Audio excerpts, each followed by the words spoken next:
Mesdames et messieurs, chers téléspectateurs, bonjour. L'économie minière est une branche très importante. C'est un truc très important parce que quand tu ne connais pas Marc Aurèle, Auguste, Jules César, comment ils ont rayé, tu ne peux pas comprendre l'importance de l'économie minière. Tous les grands empereurs romains vous diront que il y a deux types de pouvoir. Demandez à Marc Aurèle. Il vous dira que il y a le pouvoir sur soi et le pouvoir sur les autres. Et le pouvoir sur soi est supérieur au pouvoir sur les autres parce que si vous n'avez pas de pouvoir sur vous et vous avez le pouvoir sur les autres, qui est-ce qui a le pouvoir sur vous? Qui est-ce qui manipule vos envies et vos désirs? Qui est-ce qui manipule vous? Demandez-vous. Lorsque nous avons suivi les cours à l'université, nous avons des professeurs qui nous parlaient en tant que des personnes qui possèdent du pouvoir. Alors, c'est pour vous dire que nous avons le pouvoir de vous donner du pouvoir. We got the power to empower you. Because I remember quand le professeur nous parlait, il nous disait par exemple, si vous devenez président, comment gérer un pays? Comment développer un pays? Toutes ces infrastructures que vous voyez, toutes, regardez tout cela, regardez tous ces jolis bâtiments. C'est grâce à l'économie minière. Parce que le ciment, les agrégats, les matières premières, le fer, l'aluminium, tout ça, c'est extrait du sol. Et c'est la valeur ajoutée qui donne à la matière finie une valeur très importante. Quand les Romains ont découvert le béton, ils ont su qu'ils allaient construire pour très longtemps.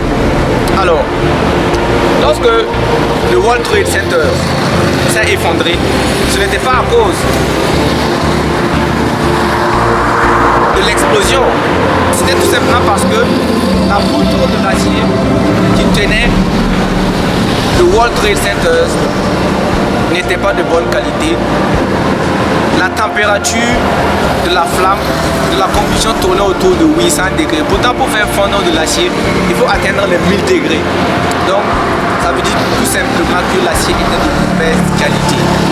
C'est pour éviter toutes ces tracasseries que nous mettons tous nos efforts en place pour construire des infrastructures pérennes et former des gens qui sont capables de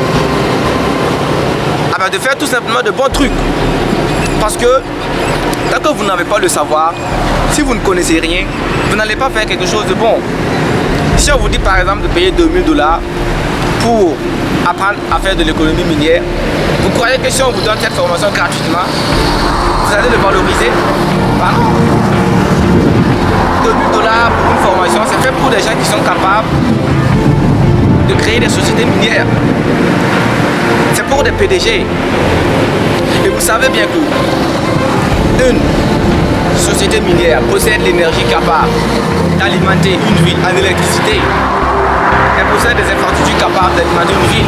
Donc tout simplement, si on nous parlait en tant que des personnes capables de gérer un pays, c'est tout simplement parce qu'on savait que être patron d'une mine, c'est comme être responsable d'un pays. Parce que si tu ouvres la mine dans ton pays, les impacts seront sur toi positifs ou négatifs à long terme.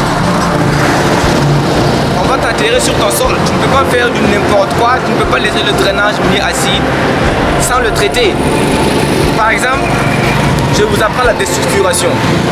La destructuration, vous allez utiliser les acides qui se trouvent dans les sites miniers que l'on dit toxiques, qui provoquent des catastrophes, des dommages, pour faire du désinfectant.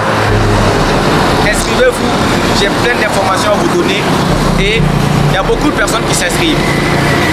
Le Burkina Faso est un pays très important parce que on se rappelle tous de l'histoire. Nous savons tous qu'au cours d'une battue, 10 Bororo, 13 Dérifort, 13 Agari, ont tué 14 éperviers, 15 faisans et 15 faucons. Ils les ont fait cuire avec 16 yams et 5 km plus tard, ils ont abattu des éléphants. Alors, la question que je vous demande, c'est 5 participants de nos formations en feront-ils autant? 5 participants de nos formations auront-ils les couilles de faire ceci? Sans hésitation, je réponds par l'affirmative. Parce que nous sommes dans une époque que si je vous dis 2024, c'est grâce à Jésus-Christ et à ses 12 disciples. Ils ont transcendé l'ère. Nous sommes dans l'ère de Jésus-Christ. C'est grâce à quelques disciples qu'il a réussi à faire ça. Alors nous avons connu les erreurs à ne pas faire. Et rassurez-vous, il n'y aura plus de trahison, il n'y aura pas de Judas, il n'y aura pas de traître. Et tant que nous restons unis et soudés, nous allons atteindre nos objectifs. Lorsqu'une équipe est unie, elle peut battre n'importe quel adversaire. Merci à tous. Portez-vous bien. Rédigez des gestes compagnie. Faites du sport et alimentez-vous bien.